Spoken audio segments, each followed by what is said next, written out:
अस्सलाम वालेकुम, मैं हूँ डॉक्टर मुश्ताक कमर।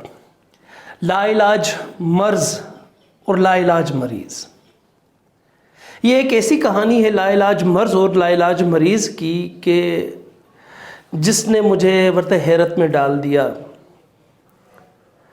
मेरे पास एक पेशेंट आया, उनको मेडिकल ने भी लाइलाज कर दिया और तिब ने भी लाइलाज कर दिया। जब वो मेरे पास आए और मुझे आकर कहने लगे, डॉक्टर साहब मुझे मेडिकल ने, उन्होंने रिपोर्टें अपनी दिखाई कि डॉक्टर साहब मुझे मेडिकल ने लाइलाज कर दिया है, तिब ने भी लाइलाज कर दिया है, आया आपके पास कोई इलाज है इसका? तो मैंने उनसे गुजारिश की कि देखें, शिफा अल्लाह देता है, ना तो आपको किसी डॉक्टर ने शिफा देनी है, ना किसी अद्वियात ने शिफा देनी है, ना हमारे दस्ते कुदरत में कुछ ऐसा है कि हम आपको ठीक कर सकें। हाँ, अपनी तरफ से कोशिश ज़रूर कर सकते हैं। तो जब मैंने उनसे यही कहा कि आप एक काम करें कि मैं आपको कुछ अद्वियात देता हूँ, ये आप अद्वियात इस्तेमाल करें और साथ साथ आप इस्तिग़फ़ार की भी कसरत किया करें, तो उन्होंने मुझे एक जवाब दिया। उन्होंने कहा, डॉक्टर साहब मैं इस्तिग़फ़ार करूँ क्यों? मैं तो इतना बीमार रहा हूँ, इतना अरसा बीमार रहा हूँ, 30 साल में बीमारी में मैंने गुजारे, तकलीफ़ों में मैंने गुजारे, मुझ पर तो इस्तिग़फ़ार लाजिम ही नहीं, लागू ही नहीं होता, वाजिब ही नहीं, तो मैं क्यों करूं? देखिए, यहाँ पर ये थोड़ी सी बात समझने की है। जब हमारे नबी करीम सल्लल्लाहु अलैहि वसल्लम ख़ातमुन नबीयीन, ख़ातमुल अंबिया, ख़ातमुल मुरसलीन, इमामुल अंबिया, इमामुल मुरसलीन,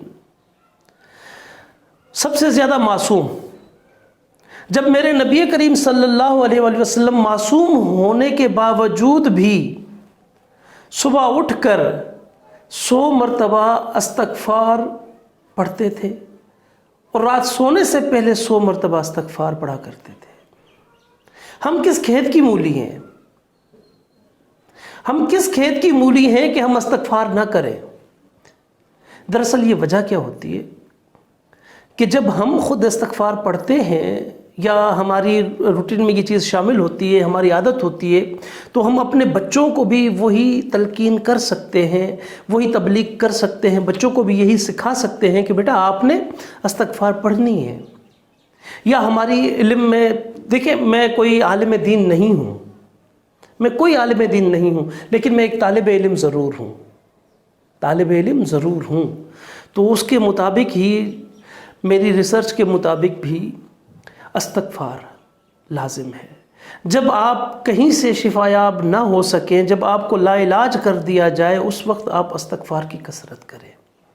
जब आप अस्तग़फ़िरुल्लाहुल अज़ीमुल्लज़ी ला इलाहा इल्ला हुवल हय्युल क़य्यूम व अतूबु इलैह कसरत से पढ़ते रहेंगे, उस इस्तिग़फ़ार की बरकत से एक तो अल्लाह रब्बुल इज़्ज़त आपके तमाम गुनाह बख्श देता है, और दूसरा, अगर आप किसी आजमाइश में मुब्तला हैं तो वो आजमाइशें भी ख़त्म हो जाती हैं, अगर आप किसी सज़ा में मुब्तला हैं तो वो सज़ाएँ भी ख़त्म हो जाती हैं, सिर्फ़ इस्तिग़फ़ार की बरकत से।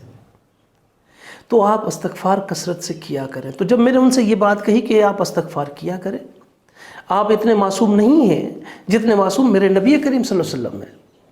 ठीक है, आपने तकलीफ़ें बर्दाश्त की, इसका अजर व सवाब आपको ज़रूर मिलेगा, लेकिन इस्तिग़फ़ार आपको लाजिम करना है, आप इसके मुनरिफ़ नहीं हो सकते। तो आगे से उन्होंने जवाब दिया, डॉक्टर साहब मुझे लग रहा है कि आपके पास भी मेरा कोई इलाज नहीं है, और बेहतर होगा कि मैं यहाँ से अब रुख़सत अख्तियार कर लूँ। तो यही वो वजह होती है कि जब आप किसी भी इंसान को अगर कोई तलकीन करते हैं या तबलीग करते हैं, तो आगे से आपको ये रिस्पॉन्स मिलता है कि नहीं, आप किसी काबिल नहीं हैं। हाँ ठीक है, वाकई मैं किसी काबिल नहीं हूँ, मैं सर तस्लीम ख़म कर देता हूँ इस बात पर कि मैं किसी काबिल नहीं हूँ। जो कुछ भी है मेरे अल्लाह और अल्लाह के हबीब नबी करीम सल्लल्लाहु अलैहि वसल्लम है, मैं कुछ नहीं, किसी काबिल नहीं हूँ मैं। लेकिन मेरी गुजारिश है, खुदारा इस्तिग़फ़ार करें और अपने बच्चों को सिखाएं, अपने घर वालों को सिखाएं, तबलीग करें, तलकीन करें कि इस्तिग़फ़ार करें। इस्तिग़फ़ार करने से आपके घर में آپ کی رزق روزی میں برکت ہو جاتی ہے. استغفار کرنے سے آپ بے روزگار ہیں، آپ کو کاروبار مل جاتا ہے. استغفار کرنے سے آپ کے رشتے نہیں ہو رہے، رشتے ہو جاتے ہیں. استغفار کرنے سے آپ بیمار ہیں، آپ کو اللہ شفا دے دیتا ہے.